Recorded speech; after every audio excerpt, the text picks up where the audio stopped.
Yeah, I'll react to that, sure. Guys, what is he doing? We've harvested a small child. Okay.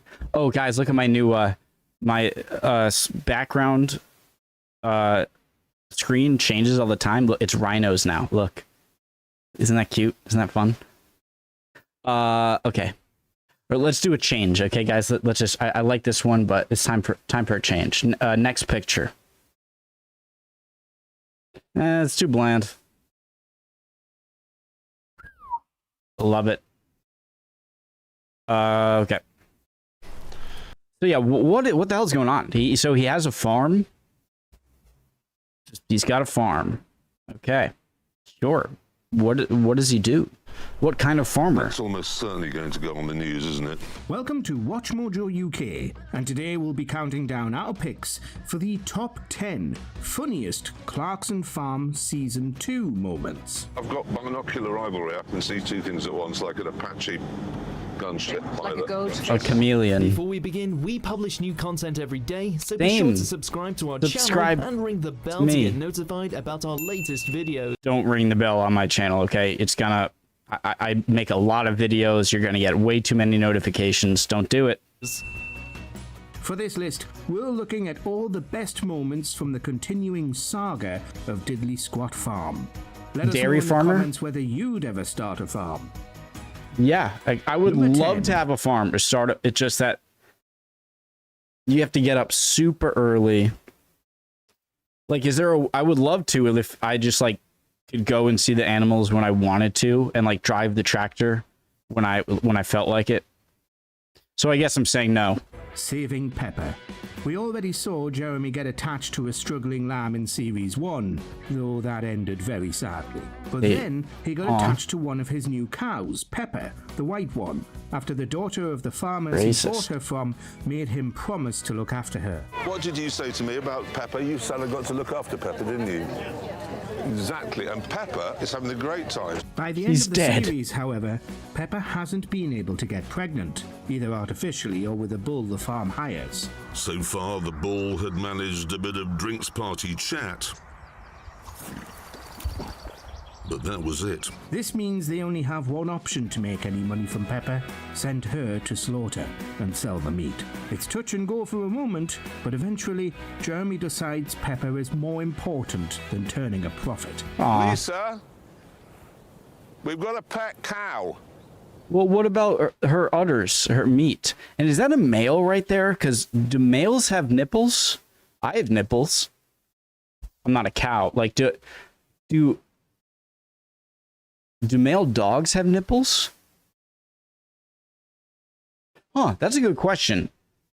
So only mammals do.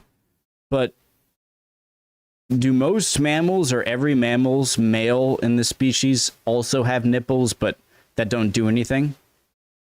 Or are humans more unique in that men have nipples?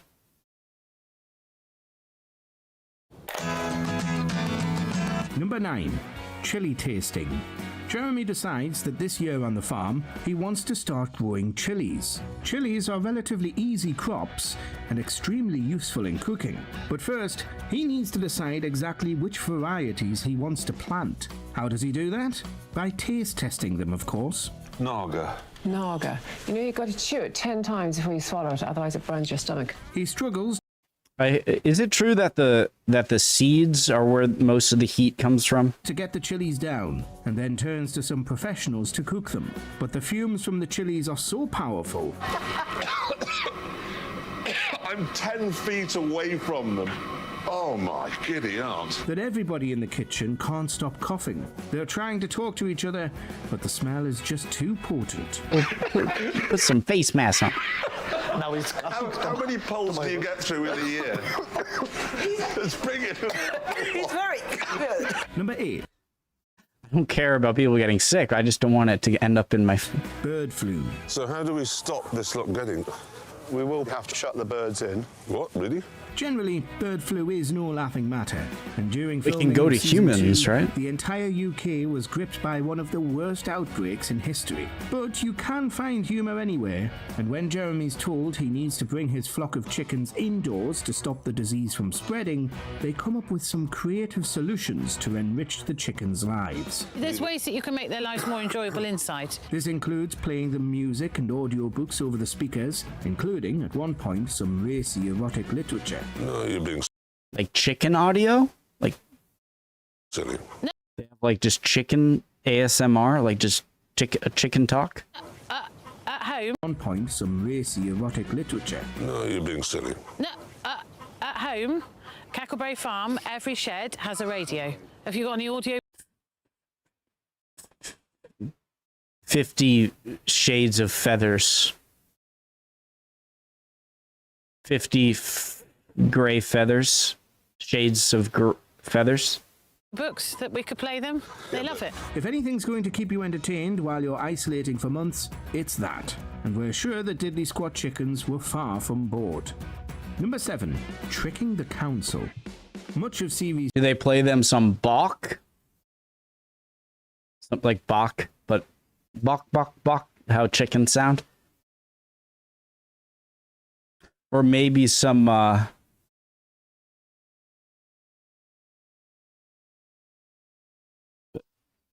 some feather toben?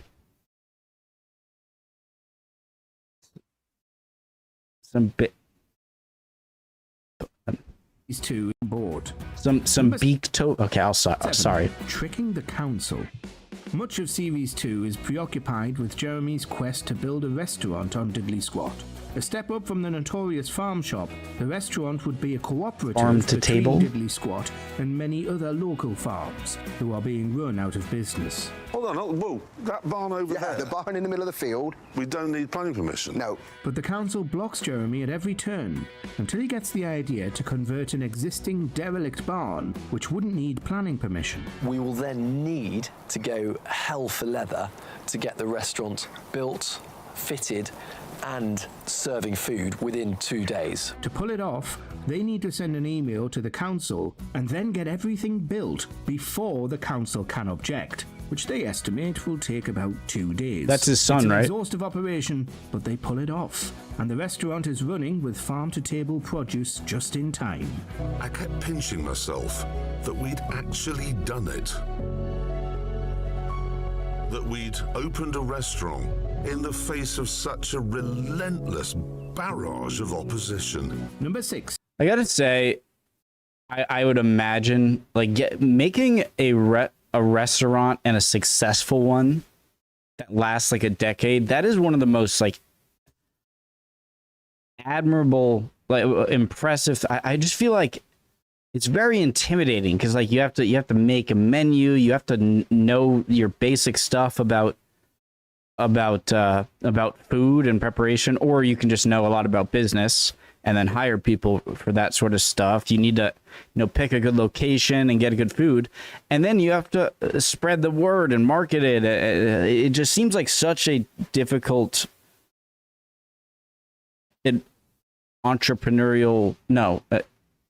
just a difficult business to succeed in, I would imagine. Beer tasting. Right, is this it? Yes.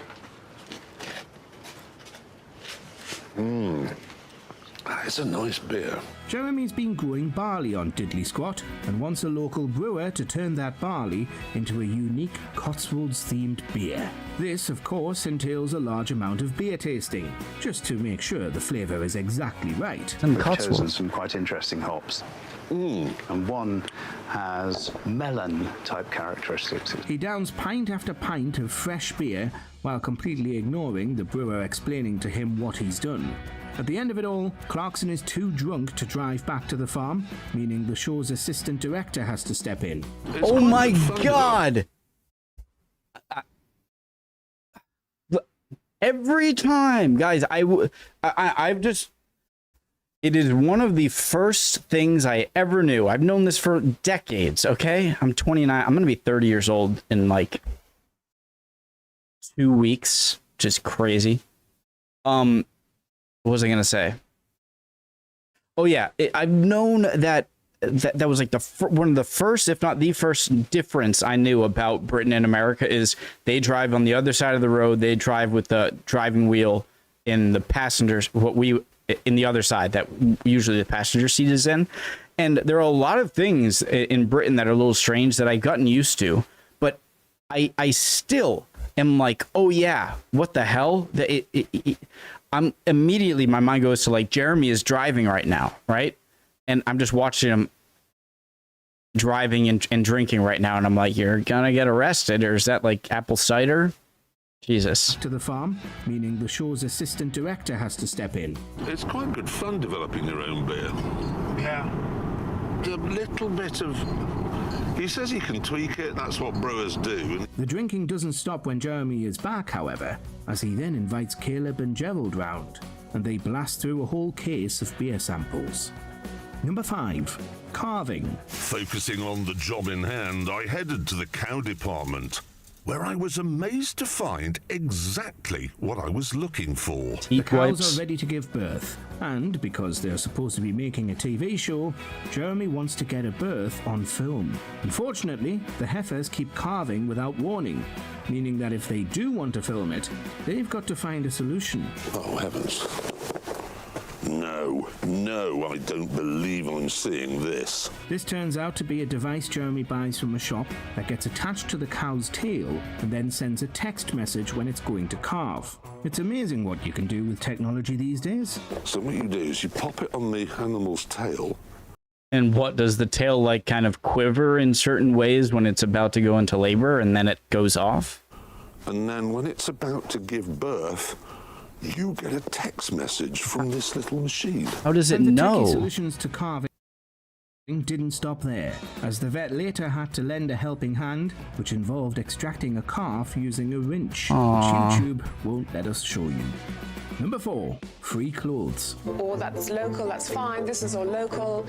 This is all local. This is all local. The farm shop's been having trouble since the beginning, with Lisa stocking things that aren't from the farm, or from a 16-mile radius. It was pineapples back in season 1, now it's coffee beans, and far more egregiously, farm-branded clothes produced far overseas.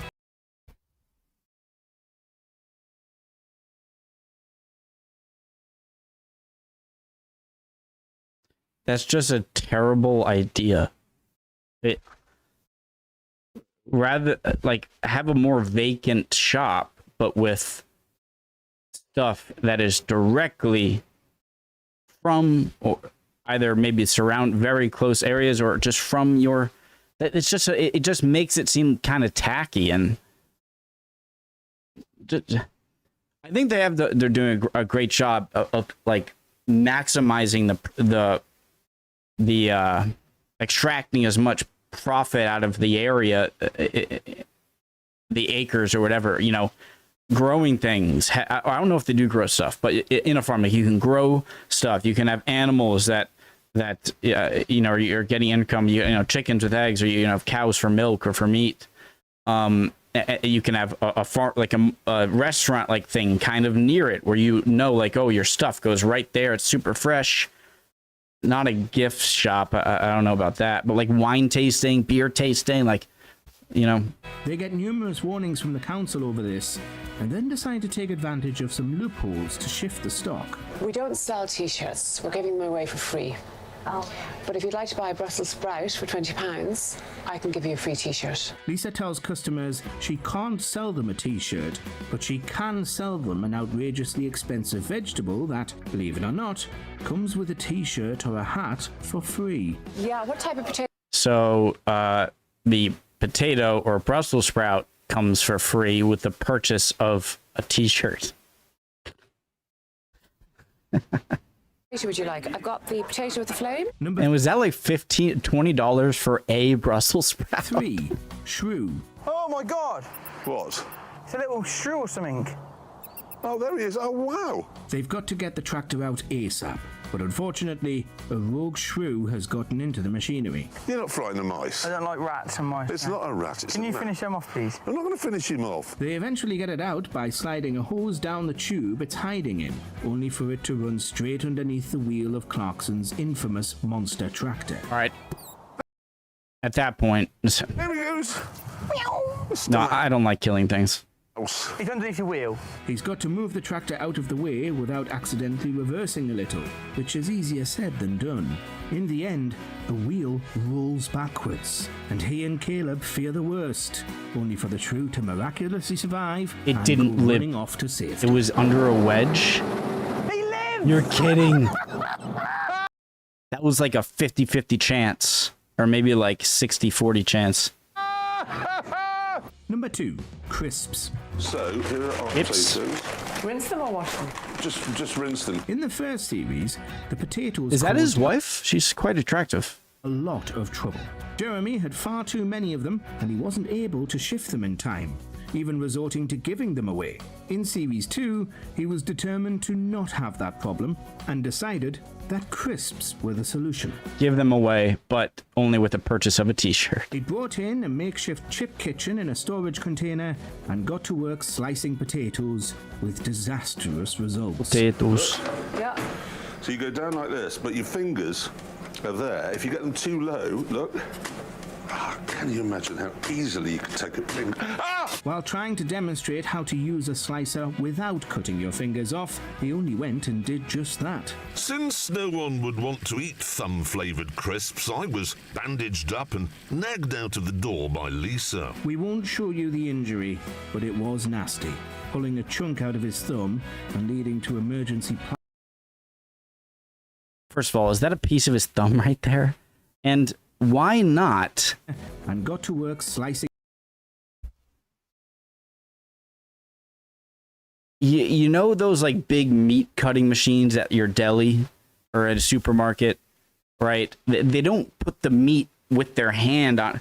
Like, can't you just have a potato peeler or a chipper or whatever, a crisper, a thing, and just like have that bladed part down, right?